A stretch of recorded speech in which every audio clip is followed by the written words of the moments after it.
nous suivre en live. Merci. Et donc, puisque vous avez compris qu'on parlait de 4 sagas, nous sommes avec 4 experts de 4 communautés. Nous avons tout d'abord Alix pour la Gazette du Sorcier, qui représente Harry Potter. Donc. Nous avons Eka pour Tolkien Deal, qui représente donc l'association des fans de Tolkien. Nous avons Max pour La Pierre de Tir, qui représente l'association autour de La Roue du Temps, et qui parle aussi très régulièrement du Cosmère. Et enfin, nous avons Eridan pour La Garde de Nuit, donc l'association des fans du Trône de Fer et de George R. R. Martin. Et donc on va directement commencer par la première question, qui est que voilà, nos 4 sagas, c'est 4 mondes. 4 mondes qui ont été très connus par beaucoup de monde, et 4 mondes, à quel point on peut dire qu'ils sont hors normes, ou à quel point, au contraire, on peut dire qu'ils sont dans les normes, voire même qu'ils ont créé la norme. Je commence, c'est pas mauvais. On va commencer par un cadre chronologique. Commençons par l'ancêtre. On commence par l'ancêtre, on commence par le papy Tolkien. Disons que pour créer la norme, Le Seigneur des Anneaux et le Hobbit, ça se pose là quand même pour avoir investi une norme nouvelle. La fantasy moderne n'existe pas sans Tolkien, je pense. Il a tellement été pressurisant au point que je me souviens de certains éditeurs qui disaient à des jeunes auteurs qui voulaient écrire de la fantasy, premier conseil, ne faites pas comme J.R.R. Tolkien, s'il vous plaît, parce que ça gonfle. C'est trop long, c'est trop dense. Ne faites pas 45 pages d'exposition sur un peuple et sur ses langues, s'il vous plaît, ne faites pas ça. Mais voilà, donc Tolkien a posé les fondations de la fantasy moderne de très loin, en tout cas pour l'adulte, et même pour la jeunesse avec le Hobbit. En tout cas, la création du world building, la création des langues, la création d'une société, d'un monde dans le monde, ça c'est... Et que en fait l'histoire n'est que vraiment un tout petit pan de tout l'univers qui s'étend. Ça c'est sa marque de fabrique, je pense, et ce qui fait qu'en fait mes 3 collègues sont très fortement inspirés de Bibi. Voilà. Merci Antoine, t'as posé le sujet, parce que évidemment chez Jordan il y a une inspiration de Tolkien qui est assumée dans le premier tome. Dès le premier tome, il veut installer le lecteur dans un univers qui lui rappelle Tolkien. On est en 1990, donc la fantasy est pas aussi installée qu'aujourd'hui. Il faut quelque chose d'assez familier. D'autres auteurs seront plus originaux après, je pense notamment à Martin. Mais au début, c'est le premier tome, son premier tome, Jordan, c'est un peu ça.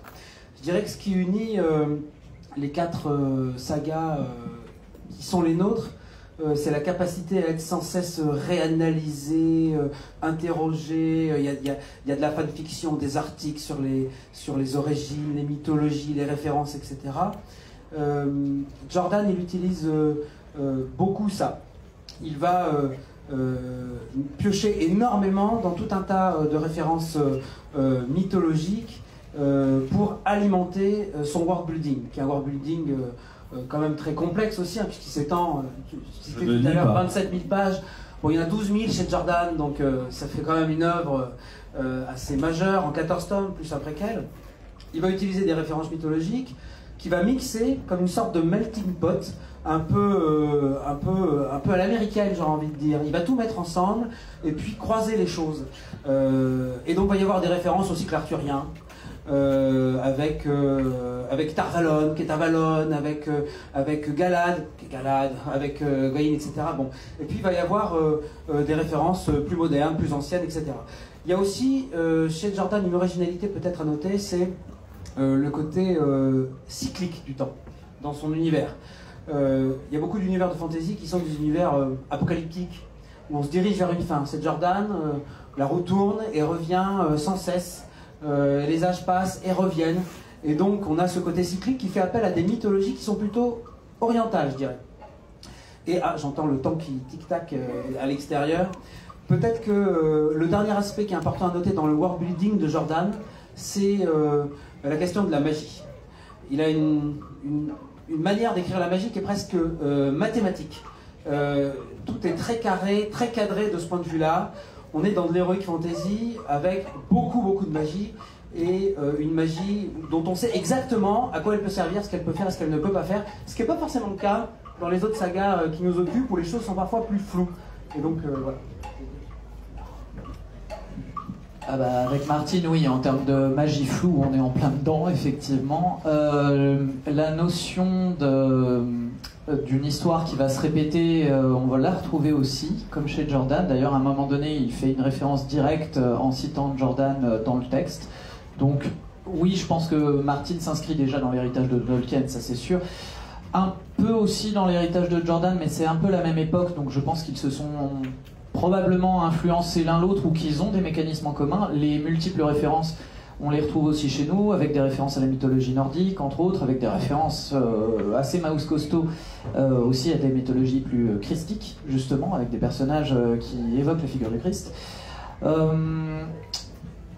Maintenant, là où Martine va peut-être être plus original que ses prédécesseurs, ou en tout cas des choses qu'il va aller explorer que les prédécesseurs n'avaient pas forcément fait, c'est déjà la représentativité de ces personnages. Il va avoir une multitude de personnages point de vue, donc on va voir l'histoire se dérouler par leurs yeux, et ils sont nombreux et surtout ils sont variés. Là où d'autres personnages ont été peut-être un peu plus habituels, on va dire. Et puis surtout, il y a un côté assumé très réaliste, diront certains, mais j'aime pas trop le terme parce que c'est pas tout à fait vrai. Mais en tout cas, Martine va essayer de tendre vers une certaine forme de réalisme un peu cru, avec effectivement des personnages qu'on a beau aimer, qui ont beau être les héros désignés de l'histoire comme Eddard Stark, s'ils commettent des erreurs politiques, ils finissent décapités. De la même manière, un Jon Snow qui ne fait pas ce qu'il faut pour garder la garde de nuit unifiée derrière lui risque à un moment donné de la voir se retourner contre lui. Donc on a quelque chose d'un peu dark, de grim dark on pourrait dire, dans l'écriture de Martine qu'on n'avait probablement pas précédemment. Et ce qui va faire intervenir aussi de la sexualité, des crimes nombreux et notamment des crimes sexuels qu'on n'avait pas forcément chez Tolkien, je dirais.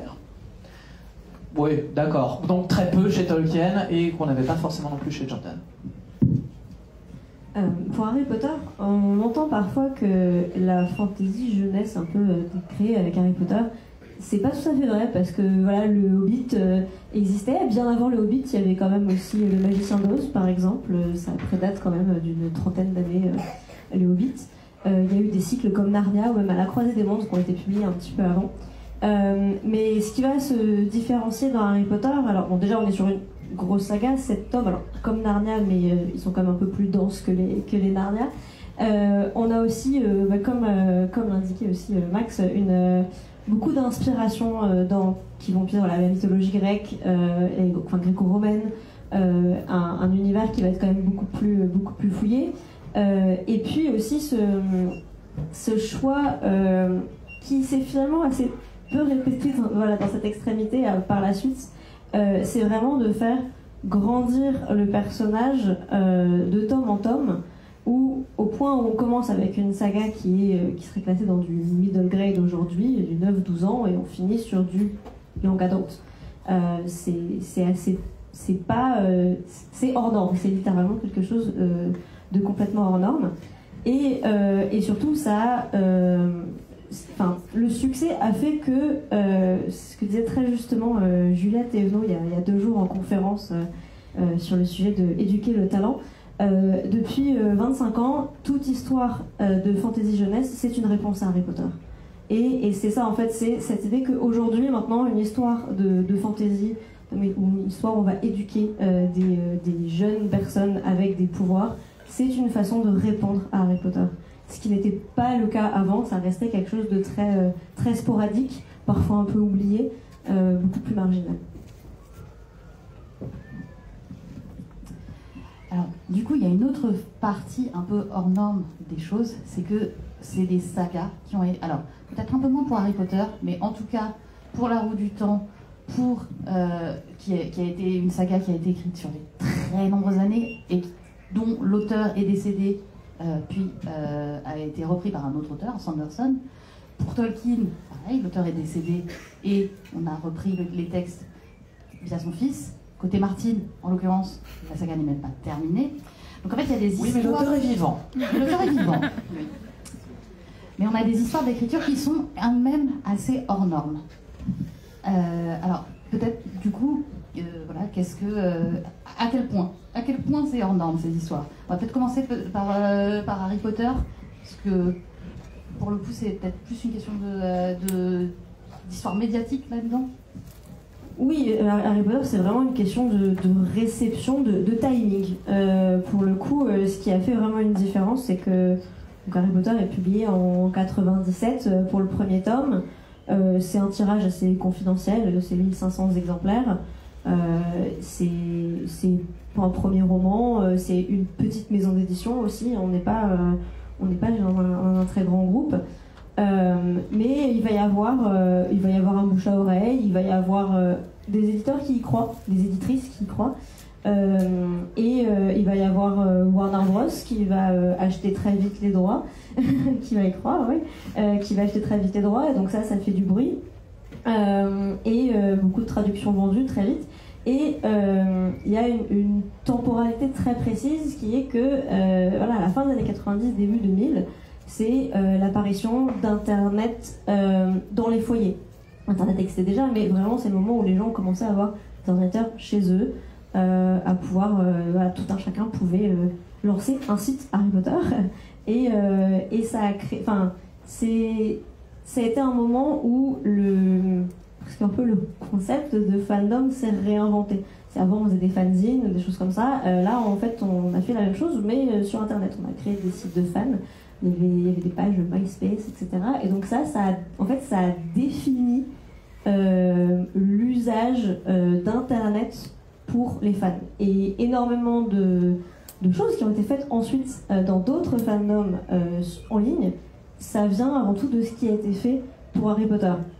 Typiquement, tout site de fan où il y a écrit ce site n'est pas affilié à tel auteur, tel éditeur ou quoi, ça vient de procès qui ont été menés contre des sites de fans de Harry Potter il y a 25 ans, où ils envoyaient des courriers juridiques à des ados de 12 ans parce qu'ils disaient « Ah là là, il faut que vous utilisez le nom Gryffondor, c'est horrible, vite, retirez-moi tout ça ». Donc c'est vraiment ça, c'est là-dessus surtout que ça a créé quelque chose de très très fort.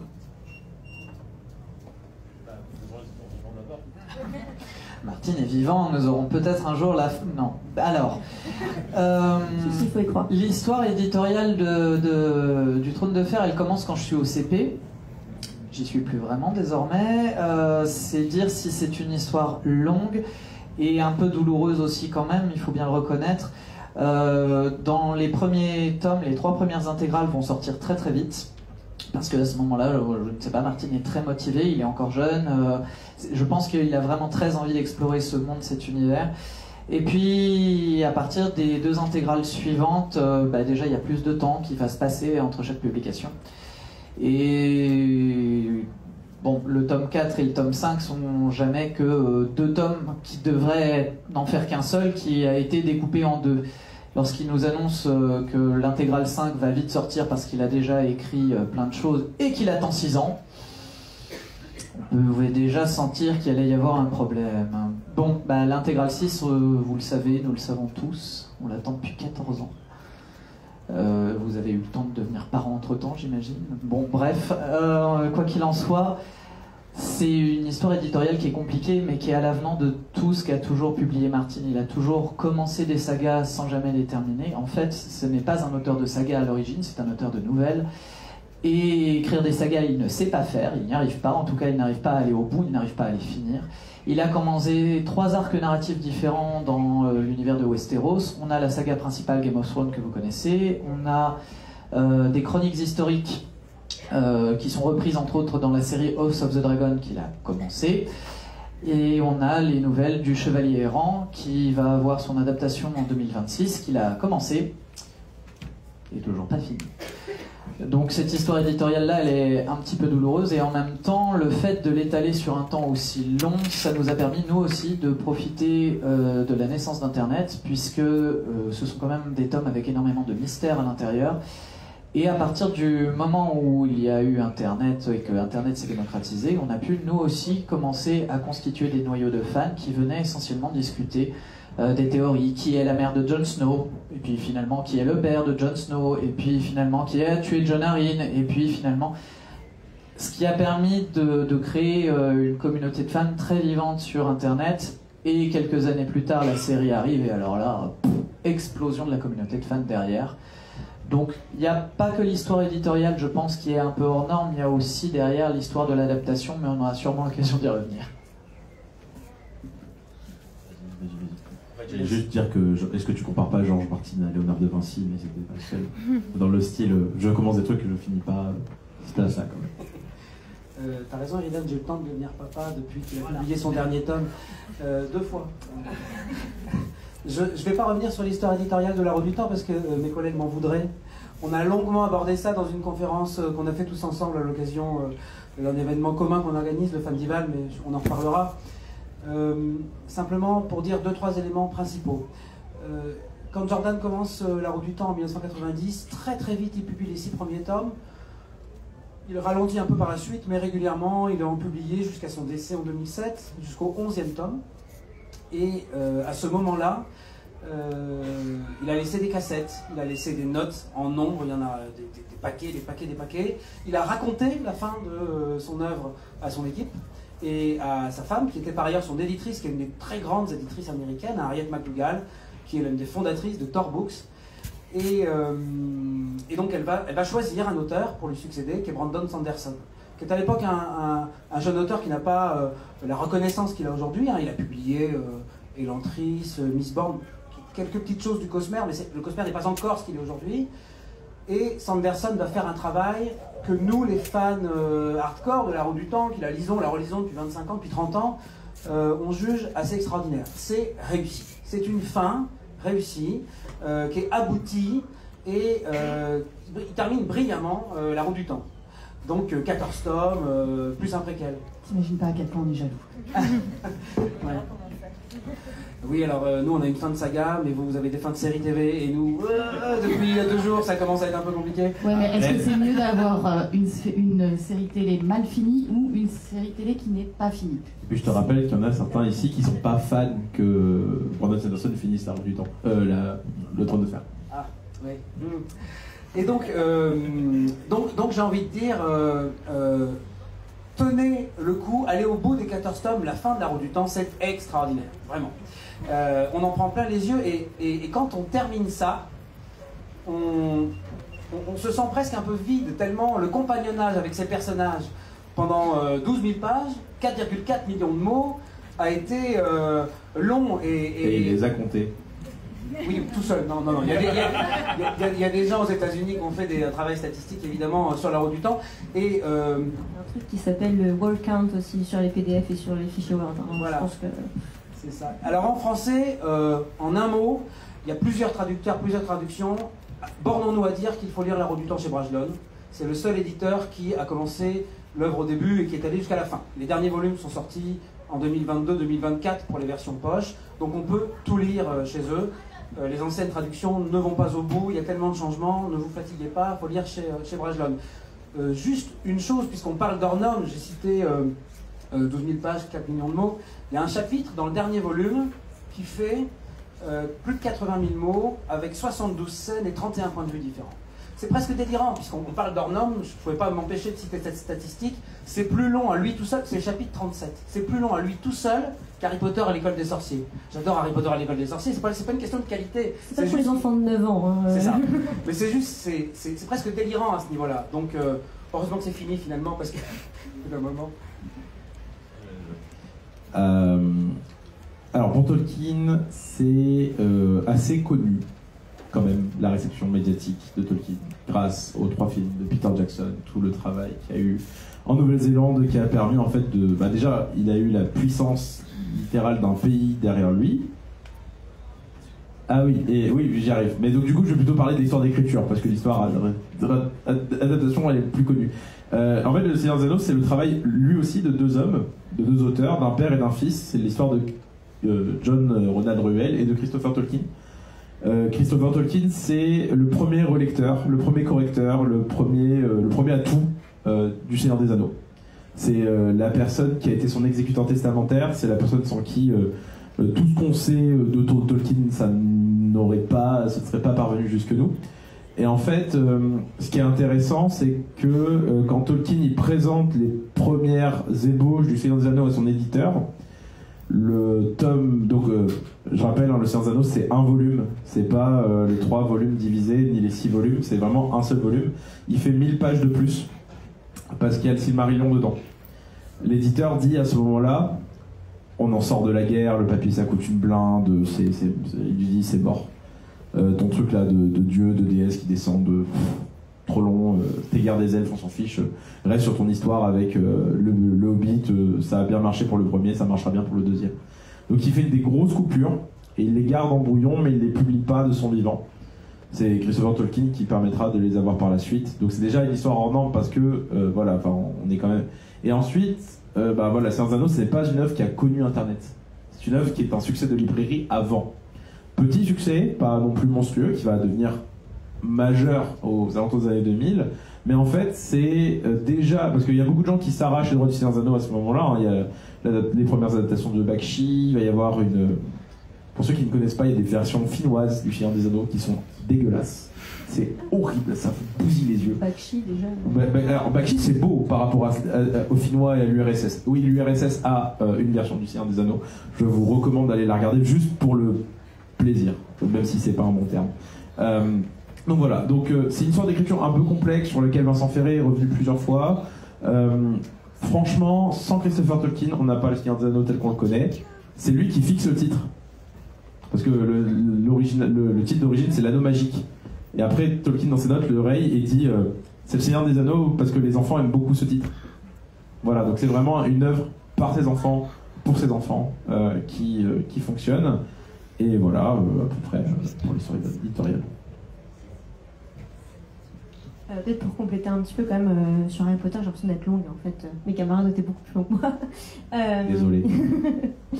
Je pense que si, ce qui a été un peu complètement délirant pour Harry Potter et ce qui ne s'est jamais reproduit depuis, c'est quand même le seul livre, le seul livre jeunesse dont on annonçait la sortie au JT en France. Sur lesquels il y avait des embargos de folie en librairie, partout. Enfin, on a commencé, les sorties à minuit, c'est Harry Potter. Ça a commencé au début au Royaume-Uni, c'était les sorties à 15h30 parce qu'ils ne voulaient pas que les enfants sèchent l'école pour aller chercher le bouquin à l'ouverture de la librairie le matin à 9h. Et puis après, c'est devenu minuit parce qu'ils n'en avaient plus rien à faire que les enfants sèchent l'école. Mais il y a plein de choses qui maintenant sont normales en matière de promotion. De marketing qui ne l'était pas du tout au moment d'Harry Potter et donc c'est devenu peut-être la norme mais ça a commencé par être en norme et c'est Harry Potter qui a redéfini finalement peut-être cette norme. Alors, une autre norme qui a été définie un peu par nos 4 univers, c'est la norme de l'univers cinématographique et tout ce qui est transmédiatique. Nos 4 œuvres, elles ont aussi été adaptées et ça a été des énormes succès. Des succès peut-être hors norme.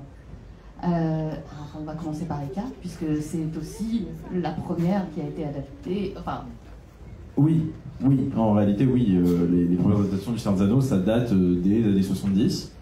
Je rappelle, Tolkien est meurt en 1973. Pour ceux qui connaissent le poème de l'anneau, ça c'est drôle. 1973, c'est le poème. Donc il a eu vent des premiers projets d'adaptation du Seigneur des Anneaux, notamment le fameux projet avec les Beatles où John Lennon voulait jouer à la fois Gollum et Frodo. Évidemment, il a dit non. C'était un personnage qui est quand même assez difficile à satisfaire au niveau des adaptations. Mais voilà, il y en a eu d'autres. Il y en a eu une adaptation de la BBC, l'adaptation de l'URSS, la finnoise, etc., etc. Et en fait, au fur et à mesure, les gens du monde cinématographique ont commencé à dire que adapter Tolkien, c'était une connerie. C'était beaucoup trop long, c'était beaucoup trop dur, c'était trop casse-gueule et on ne le ferait pas. Aux alentours de la fin des années 90, arrive un jeune homme. Un jeune, il a 40 ans, hein, mais... excuse-moi Max, désolé. Un jeune réalisateur, en tout cas, qui est néo-zélandais, qui dit moi je suis fan du Seigneur des Anneaux, j'aime le Seigneur des Anneaux de tout mon cœur, et je vais l'adapter. Un projet de 3 ans, titanesque, qui lui a coûté, si vous voyez les photos de avant et d'après de Peter Jackson, je pense que ça se voit que ça lui a coûté physiquement, mais à qui il a donné tout son amour, toute sa passion, qui n'a pas plu à tout le monde, hein, qu'on soit clair, il y a des trucs qu'on n'aime pas dans l'adaptation. En tant que fan de Tolkien, il y a des choses qu'on n'aime pas dans l'adaptation de Peter Jackson, c'est complètement ok.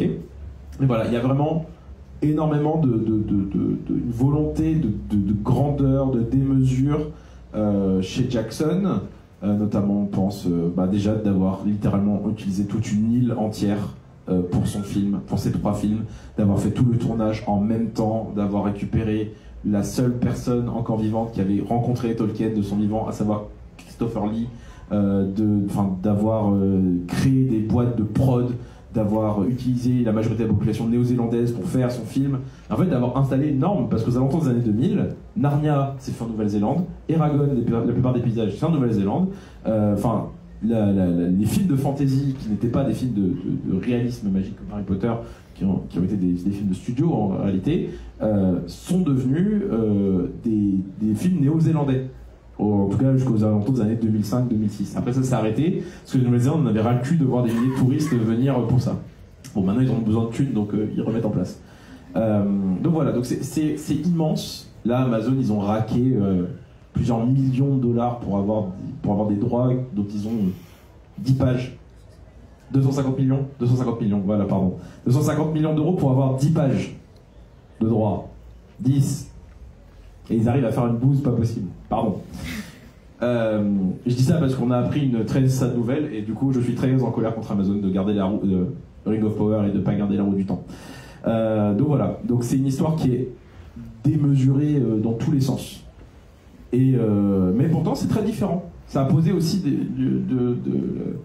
beaucoup plus, je pense, le fait de dire c'est une œuvre aussi fondamentale que le livre. Et maintenant l'œuvre filmique parfois supplante l'œuvre littéraire.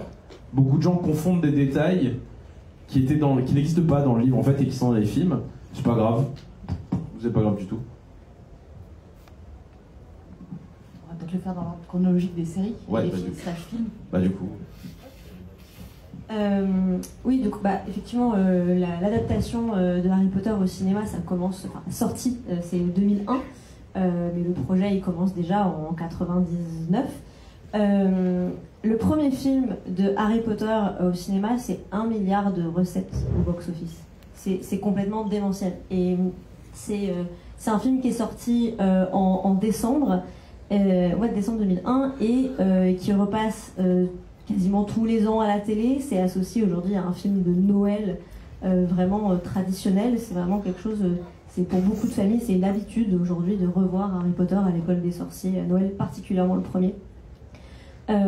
Et il y a tout un énorme studio qui a été mobilisé effectivement à Londres. Il y a quand même eu beaucoup de tournages, mais vraiment de tournages en décor réel. Alors, pas en Nouvelle-Zélande, mais en Angleterre, en Écosse. Ça a aussi popularisé le tourisme en Écosse. Le Jacobite Train, il en a un peu souffert d'ailleurs. Voilà. Mais c'est aussi, contrairement, le Seigneur des Anneaux, il y a eu 3 films, ce qui est, c'est une petite. En durée, on est plus long. Voilà, oui, en durée, vous êtes plus long. Mais c'est si on regarde sur le nombre d'années, on a 10 ans entre la sortie de Harry Potter et l'école des sorciers et la sortie de Harry Potter et les reliques de la mort, partie 2. Et alors ça, c'est un truc qui est hyper intéressant parce que depuis Harry Potter et la coupe de feu, déjà les scénaristes disaient non mais là faut couper. Alors ou on fait un film de 4 heures ou on fait 2 films parce que l'intrigue elle est trop dense, il y a trop de choses à dire, ça va pas aller. Au final ils ont dit non mais en fait on reste sur la même durée. La réception, même si elle était globalement très bonne, c'est aussi très débattu honnêtement au sein des comités de fans. La qualité des scénarios, à quel point la fidélité, tout ce qui a été omis dans les films. Mais ce qui est amusant, c'est qu'on a cette même caractéristique qui est que beaucoup de personnes confondent effectivement les événements des livres et des films. Quand on fait des quiz, typiquement sur le site de la Gazette ou en convention, faut très souvent préciser. Faut dire, alors attends, ça c'est dans les films ou ça c'est dans les livres, et on voit que vraiment ça demande, c'est pas le même public, et il y a beaucoup de mélange Et je pense à la robe d'Hermione dans le bal. Tout le monde pense qu'elle est rose, je pense. Hein. Elle est verte. Elle est bleue. Elle est bleue, pardon. Elle est bleue, pardon, excusez-moi. Ça fait trop longtemps que je l'ai pas revue. Et maintenant j'imagine que rose. Ah oui, j'avais oublié. Le Seigneur des Anneaux, c'est la saga la plus primée de l'histoire du cinéma. De loin. Enfin, j'en sais pas, d'être. Mais juste pour terminer sur Harry Potter, et donc ils ont fait effectivement ce choix au final pour les tomes, films 4, 5 et 6 de rester sur un format 2h30, 2h40. Et pour le tome 7, là ils se sont dit non mais il faut diviser, c'est vrai, ça faisait plus d'argent, ça marchait, ça fait plaisir. Et c'est quelque chose qui, encore aujourd'hui, se fait partout. C'est-à-dire que Hunger Games, ils ont divisé en 2, Twilight, ils ont divisé en 2, qu'est-ce qu'il y a eu d'autre aussi? Divergente, ils ont fait en 2. Voilà, c'était plutôt qu'en fait de dire, en fait, on a commencé l'adaptation avant, donc on va diviser en 4 ou 5 parties égales. Non, c'était juste le dernier qu'on coupait en 2. Et puis après, le Hobbit, ils ont coupé en 3. Et ça c'est vraiment à nouveau, c'était quelque chose qui ne se faisait pas globalement de faire ce type de division. Et c'est quelque chose, tout au long des années 2010, c'était quasiment systématique. Donc voilà pour un peu les normes et la réception. Oui, ce qui est marrant, c'est qu'effectivement, à force de faire dans le hors-norme, on finit par rendre normatif au final. Tu as évoqué tout à l'heure, Alix, le très très fort engouement qu'il y avait autour des livres Harry Potter. Nous, on a vécu ça essentiellement sur la série, disais-je. Excusez-moi, désolé de vous avoir coupé dans votre sieste. Du coup, ouais, c'est surtout sur la série, nous, qu'on a connu ça. 18 millions et quelques de téléspectateurs répertoriés. Et un record de téléchargement illégal. Je pense qu'on avait beaucoup plus de gens qui ont vu la série Game of Thrones que ce qu'on a pu répertorier en réalité. Là aussi, ça a amené à des choses qui ont apparu assez folles sur le moment et qui se font de plus en plus désormais, notamment le fait que les équipes de traduction en VF recevaient le jour même l'épisode et qu'elles devaient le traduire et le doubler le jour même sur les dernières saisons, tellement l'engouement était important, tellement HBO avait peur des fuites.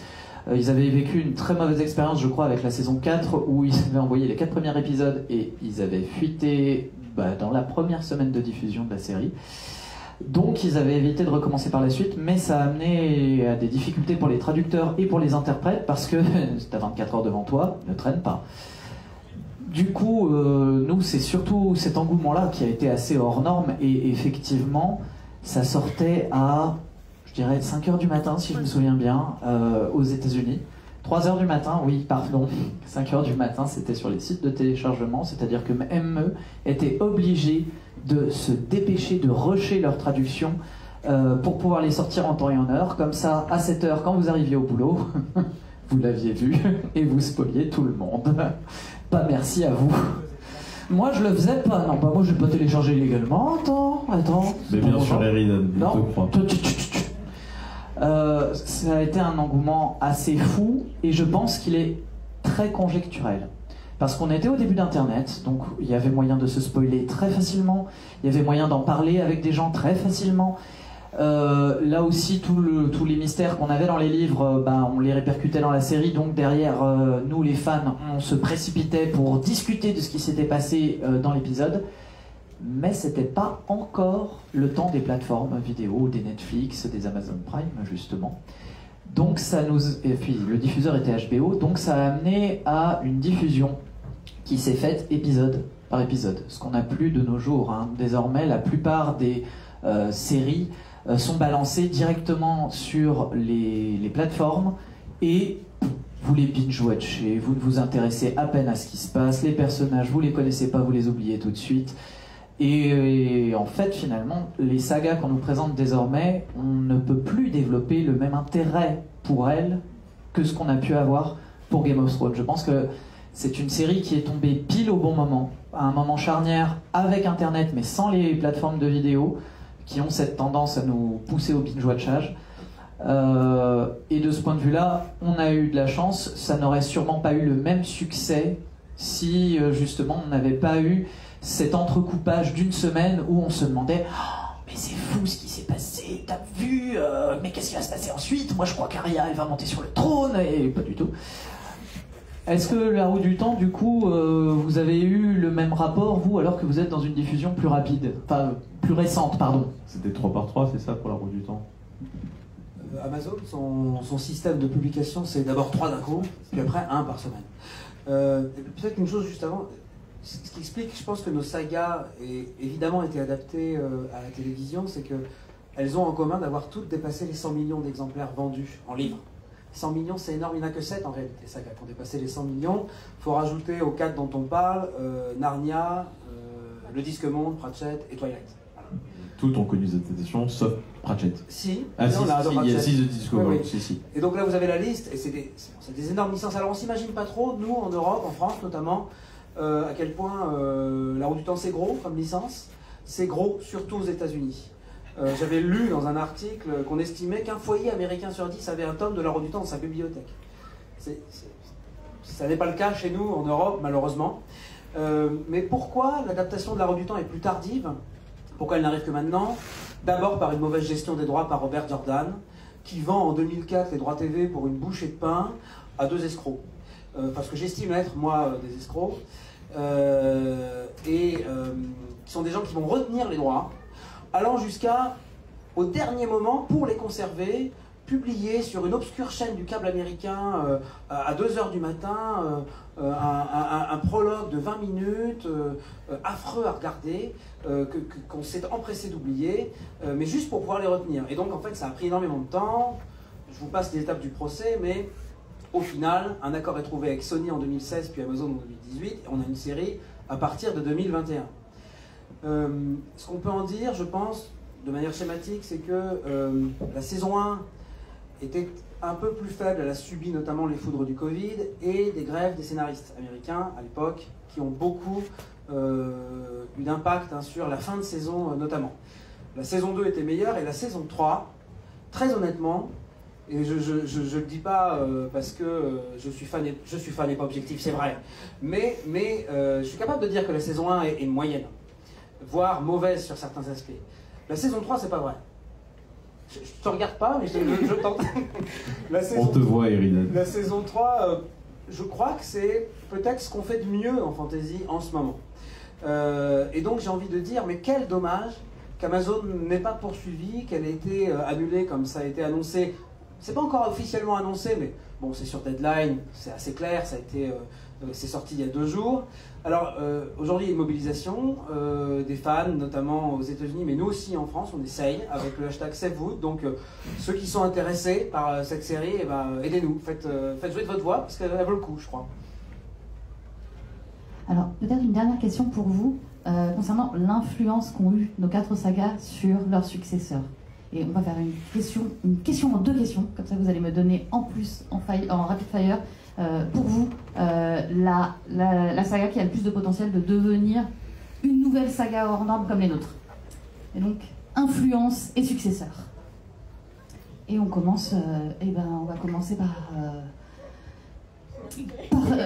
le plus inspiré de tous. Allez.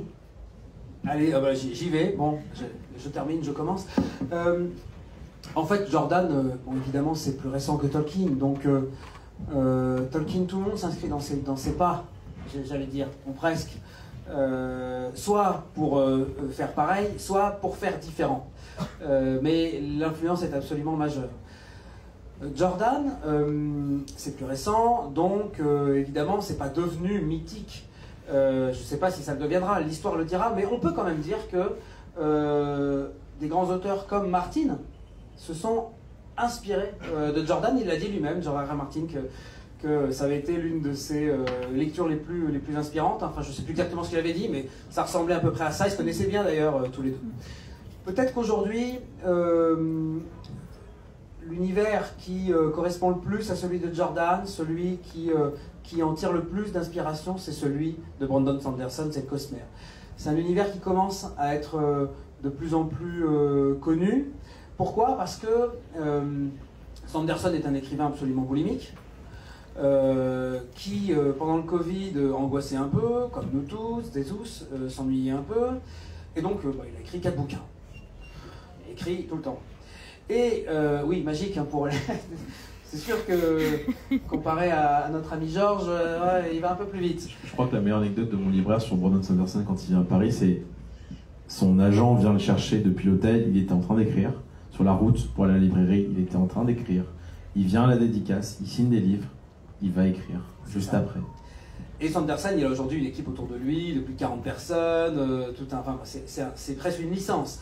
Et donc quand il écrit ses 4 livres au moment du Covid, il va faire un Kickstarter pour le publier et l'envoyer aux fans. Et il va lever 40 millions de dollars.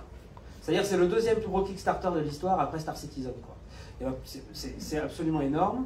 Et donc on a là un univers naissant qui est hyper carré, avec un world building énorme, et qui est très inspiré de celui de Jordan. Donc s'il y a un héritier, enfin très inspiré, en tout cas dans la manière d'eux, et donc s'il y a un héritier, je dirais que c'est ça. C'est le Cosmere de Sanderson. J'ai tendance à penser que l'influence de la série Game of Thrones va éclipser, bien malheureusement hélas, l'influence des livres. Preuve en est que à chaque fois qu'on a une nouvelle série qui sort, on a des articles de journalistes lambda qui se demandent si on n'aurait pas affaire au nouveau Game of Thrones et pas du tout au nouveau Trône de Fer. Je pense qu'il y a des univers qui sont presque assurés de survivre, comme celui de Tolkien parce que c'est le paternel indépassable, celui de J.K. Rowling parce que le merchandising est absolument partout. Et malheureusement, chez nous, je crains que ce qui survivra le plus au final, c'est le non Game of Thrones et cette espèce de choc qu'on a pu ressentir face à un univers qui était très réaliste et parfois très violent avec ses personnages. Ça me rend un peu triste, je vous avoue.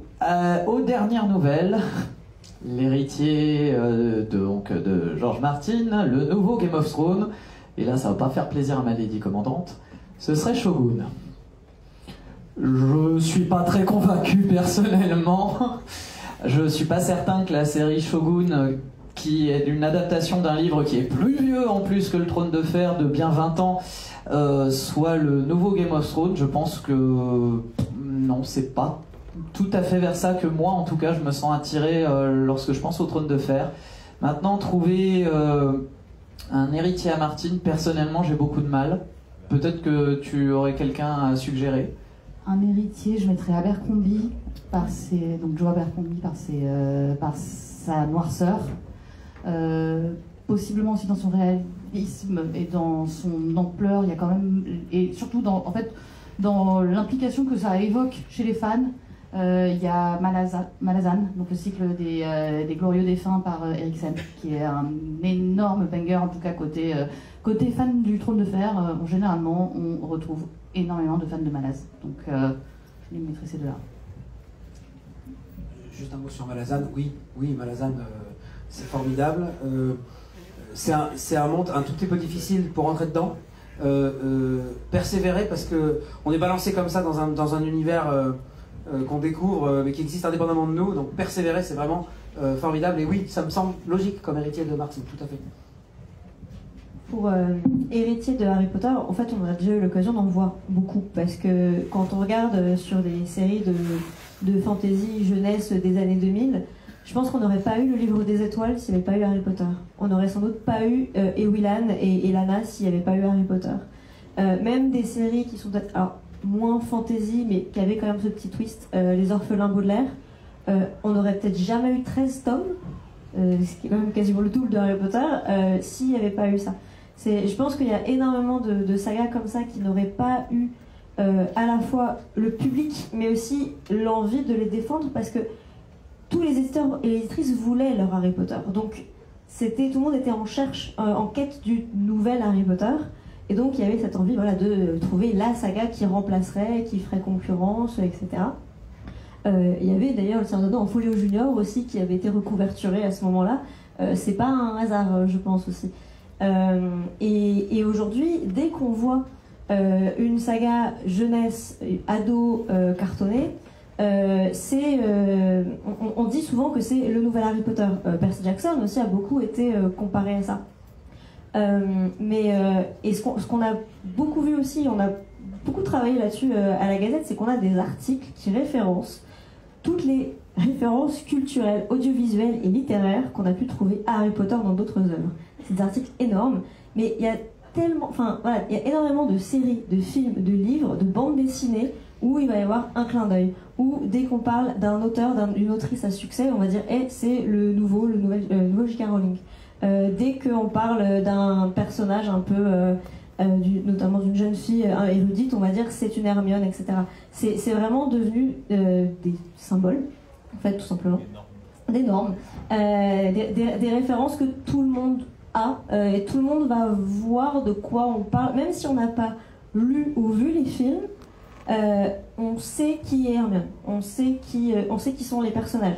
Il y avait eu un sondage très intéressant sur le nombre de personnes qui appelaient leur robot aspirateur Dobby. C'était plus de 60% des gens. Voilà, c'est anecdotique, mais... Oui, aux elfes libres. C'est ça. Enfin, voilà, donc il y a quand même eu énormément de séries comme ça. En France, on a eu, un peu plus tard, dans les années 2010, La Passe Miroir, qui a eu un succès qui était décrit, voilà, et c'était le Harry Potter francophone. Il y a Nevermore de Jessica Townsend alors ils en sont au tome 3, 4, ça ralentit un peu sur la publication. Voilà, ça a été marketé comme le nouveau Harry Potter. Et je pense que c'est exactement ce que tu disais sur Game of Thrones, c'est on cherche le nouveau Harry Potter, on cherche le nouveau Game of Thrones. Après, est-ce qu'il y a une œuvre qui a pu se distinguer au final des œuvres qui ont eu des succès presque similaires? Là, c'est pas des séries auxquelles on a essayé de trop coller cette étiquette. C'était plus vu comme des séries concurrentes. C'était amusant, la concurrence entre Twilight et Harry Potter, par exemple, ou avec Hunger Games. Et c'est plus, finalement, c'est ces séries-là qui ont eu davantage de succès, que ce soit en librairie ou au cinéma. Les films Eragon, ça a été une catastrophe. Les films Narnia, les films Divergente, enfin, voilà, ce sont ceux qui se démarquaient le plus, qui ont eu un parcours médiatique qui est le plus comparable. Bah pour Tolkien, vous voyez 3 descendants, là, juste là. Oui, bah, c'est vrai en même temps. Parce que bon, je rappelle, Martin dit moi j'aurais pas tué Gandalf. A priori, c'est pas Martin qui a écrit le Seigneur des Anneaux. Est-ce qu'il existe un descendant de Tolkien aujourd'hui? Non. À chaque fois, pareil, hein, il souffre du même syndrome. Hein, est-ce que ce sera le nouveau Seigneur des Anneaux? Est-ce que ce sera le nouveau machin? Non, et puis c'est pas grave en fait, parce que je pense que nos univers sont aussi des normes à dépasser. On commence à être un peu vieillissantes, hein, et elles ont un succès qui est... Désolé. Surtout la tienne. Bah oui, évidemment, mais respecte les aînés, non, enfin. Et en fait... En effet, il y a pas. Enfin, je pense que c'est pas important de chercher en tant que public un nouveau simili ou un similaire à ça. Le but, c'est en fait de chercher de la nouveauté, de questionner des normes, de questionner ce qu'on doit faire et comment on doit faire. Il y a énormément d'univers qui ont cherché à faire du world building à la Tolkien. Raymond Feist avec la saga du magicien, La Roue du Temps, George Martin. Malazan, mais en fait, alors Seigneur des Anneaux a une unicité que les autres n'ont pas, c'est qu'il a réussi à taper dans la jeunesse. Énormément d'œuvres jeunesse ont fait du world building grâce au Seigneur des Anneaux. Pierre Bottero le dit lui-même dans ses dates, dans ses annexes de Willan et d'Elana, c'est une de ses plus grosses références. Eric Lhomme le dit aussi. Enfin bref, la majorité des auteurs de jeunesse disent que la création d'univers, ça leur vient de Tolkien d'abord. John Gwynne, hein, en fantasy plus adulte, notamment, l'a dit de multiples reprises. En romantasy aussi, énormément, enfin, les Samantha Shannon, etc. Quand elles font du world building, a priori, moi je reconnais beaucoup de références à certains monsieur. Alors après, Samantha Shannon, c'est pas vraiment de la romantasy, et non, mais oui, elle l'a dit explicitement. Oui, en fait, oui. C'est vraiment son projet littéraire avec le prieuré. Ce qu'elle voulait, c'était écrire de la fantaisie à papa, ouais, entre guillemets, donc globalement la fantaisie tolkienienne, et d'y introduire du queer et des femmes, parce que effectivement dans la fantaisie à papa, il n'y en a pas des tonnes. Il n'y en a pas des tonnes, non. Et puis voilà, hein, François. Moi, si je peux me permettre de rebondir sur ce que tu viens de dire, Eka, oui, effectivement, nous sommes des normes à dépasser. Il faut arrêter de chercher la nouvelle J.K. Rowling, il faut arrêter de chercher le nouveau Game of Thrones. Surtout J.K. Rowling. Surtout J.K. Rowling. S'il vous plaît, surtout elle. Bien entendu, il faut se conformer à certaines normes, évidemment, on l'entend bien.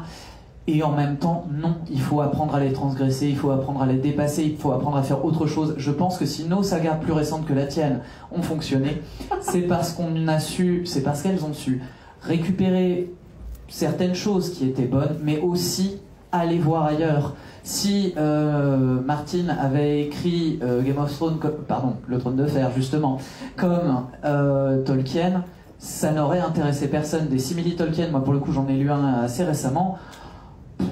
On s'ennuie et puis c'est même pas aussi bon que Tolkien, c'est en dessous. Donc non, il faut essayer d'aller chercher ailleurs, de se départir un petit peu de la figure du père ou des parents d'ailleurs, puisque maintenant on devient parent. Tu es le père. Hein, tu es le père, exactement. Et essayer de créer autre chose, notamment, pourquoi pas en allant chercher du côté de ce qui est actuel, la représentation queer, la représentation quand même des femmes, et tout un tas d'autres choses qui méritent d'être dans des œuvres qui vont parler au grand public. Qu'on va aussi appeler les périphéries, hein, les pays dont la mythologie, la culture, etc. n'ont pas été mis en avant, jamais au détriment évidemment des personnes concernées, toujours, mais c'est intéressant aussi d'aller réveiller des mythes ou des légendes qui existent ailleurs, essayer de les moderniser, les réintégrer, etc. Et c'est important, et je pense que c'est aussi notre rôle en tant que communauté de fans à un moment, c'est de dire, bon, les pères et les mères ont existé, ils ont un impact phénoménal que vous allez continuer aussi à transmettre. Vous êtes aussi des preuves vivantes que ça marche, que vous avez fait des queues les plus nombreuses des Imaginales alors qu'il est 17h et que tout le monde a envie de rentrer. Donc merci déjà, mais voilà, vous êtes aussi les preuves vivantes que ça vous a marqué, que ça vivra avec vous, que ça continuera de vivre avec vous, peut-être à vos descendants, descendantes. Donc voilà, il faut aussi aller chercher ailleurs. Et c'est important. Du coup, on a une dizaine de minutes pour des questions. Wow. Voilà, merci. Je vais prendre avec mon micro.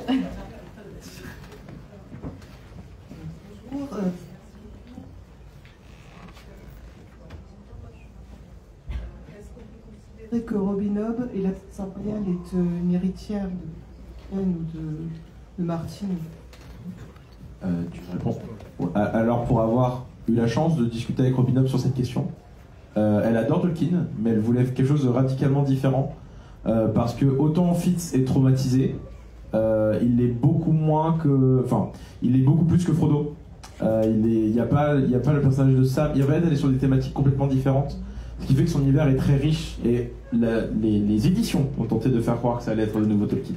Elle-même, elle s'inscrit dedans, comme toute la littérature américaine ou anglo-saxonne post-année, post-70, post-90, 2000, même jusqu'à aujourd'hui, hein, mais en soi, elle ne se définit pas, elle, comme un nouveau Tolkien, et je ne pense... En fait, c'est très différent, c'est trop différent.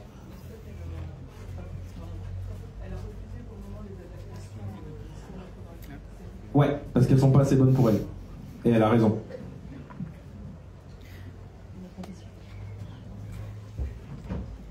Et lisez l'Assassin Royal, c'est trop bien aussi.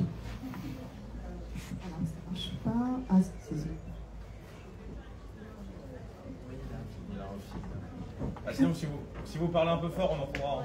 Oui, sinon je peux parler plus fort. Hein. Ouais. C'est bon pour tout? Ouais. Non, toujours pas. Ah si, ça y est. Ok, je bouge plus. Vous avez parlé du coup des adaptations cinématographiques, de l'importance aussi que ça pouvait avoir sur l'œuvre originale. Et moi je me demandais, dans les sagas françaises, qu'est-ce qui serait super cool à adapter d'après vous? Pierre Bottero. Je suis d'accord. Mon pseudo c'est Iputiminel. Est-ce que j'ai vraiment besoin de répondre à cette question si ce n'est pas dire que je suis d'accord avec Eka? J'ai la même réponse. Merci, voilà. Ok, donc on est sur un appel à candidature. Je ne sais pas s'il y a des studios de production, des réalisateurs, mais on veut Pierre Bottero. Alors, il y a une série d'animation qui est en cours de production Mais c'est un projet assez de longue haleine a priori. Je ne saurais pas dire exactement où ils en sont, mais en tout cas il y a quelque chose qui est en cours. Oui, il m'a semblé en entendre parler il y a 2 ans je crois, et depuis pas de nouvelles, c'est ça? Si, c'est la prod est lancée, les droits sont faits, tout est bon, il reste juste le lancement. Donc les pilotes sortent l'année prochaine, je crois. Si je puis me permettre, moi j'en ai eu autre. Ce serait le Paris des merveilles de Pével. Non. Enfin, si, visuellement si, mais bon, pour d'autres raisons. Oui, non, mais... Ou le Lame du Cardinal. Il y a un truc qu'on fait très bien, et je pense que le conte de Monte Cristo l'a bien montré, c'est qu'on savait faire de l'épique, on sait faire du KPDP, on sait réadapter nos trucs. Plus que le Paris des merveilles, franchement, les Lames du Cardinal, donc des mousquetaires, des mousquetaires avec des dragons, dans Paris, voilà, enfin, vous avez votre nouveau Game of Thrones. Pardon. Morgane Pendragon aussi, la légende arthurienne version féministe et queer, franchement moi je prends.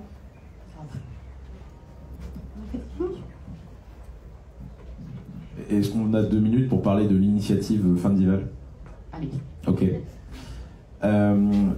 Alors, l'année dernière, un festival qui s'appelle Ouest Hurlant, qui n'est pas les Imaginales, se sont réunis la Pierre de Tir et Tolkien Deal, et on a discuté d'une envie commune de faire des choses ensemble. La Gazette et la Garde avaient déjà fait ce genre de projet ensemble, et donc merci à eux d'avoir pavé la voie. On est allé leur demander leur soutien, leur aide et leur participation, et nous avons donc tous les 4 créé un projet qui à l'origine s'appelait le Super Projet de la Mort qui tue. J'adore ce nom. On a créé un festival en ligne entièrement gratuit de 2 jours qui s'est déroulé durant la nuit de la lecture de janvier, où on a fait conférences, jeux, animations, débats. Vous voyez, à peu près la même chose qu'ici, mais en beaucoup plus vénère. On s'est un peu plus engueulé, soyons honnêtes. On était hyper sages ce soir. Nanfa avait très peur parce que les 4 zouzous que vous voyez là, ce sont les 4 qui se sont tapés sur la figure de 20h à 23h du mat sur des sujets comme... Pardon, 23h du soir, pardon, waouh. Ouais, c'est vrai. En disant, par exemple, quelle était la meilleure arme de fantasy dans nos sagas, quels étaient les meilleurs cheveux. Et je crois que c'est une barbe qui a gagné, je suis pas sûr. Non, c'est une gravure sur cheveux. Ah oui, c'est une gravure surtout, c'est vrai, c'est Signor Turak. Bon voilà, donc c'est un projet qui est en cours, qui est renouvelé a priori pour l'année prochaine. En tout cas, voilà, et on vous attend nombreux et nombreuses du coup sur les chaînes live Twitch de Tolkien Deal, la Pierre de Tir, le Trône de Fer et la Guerre de Nuit, pardon, excusez-moi, et la Gazette du Sorcier. On fait énormément de podcasts, on fait énormément de choses en fait pour redévelopper nos univers. Alors, on avait un trésor de guerre assez conséquent l'année dernière, il y a énormément de choses à gagner lors de Fandival. Et même que peut-être qu'il y aura un petit concours lancé la semaine prochaine pour fêter la fin des Imaginales. Voilà. Donc, allez sur nos réseaux sociaux parce que peut-être qu'il y aura des cadeaux. Donc voilà, merci à vous d'être venus aussi nombreuses. Déjà, je pense. Oui, merci les gens. Merci. Merci à tous et à toutes. Merci.